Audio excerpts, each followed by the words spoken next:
சில மனிதர்களை பாருங்கள், பணம் பணம் பணம். அன்பு சகோதரனுக்கு கூட உதவி செய்ய மாட்டாங்க, தாய்க்கு ஒழுங்காக அவங்கள பார்க்க மாட்டாங்க, தகப்பனை ஒழுங்காக கவனிக்க மாட்டாங்க, பிள்ளைகளை ஒழுங்காக கவனிக்க மாட்டாங்க.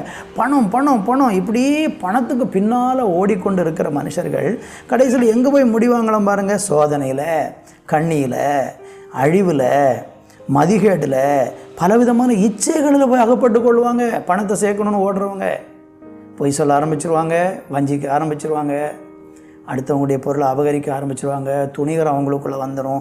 பண ஆசை, அடுத்த வசனம் சொல்லுகிறது, பண ஆசை எல்லா தீமைக்கும் வேறாக இருக்கிறது.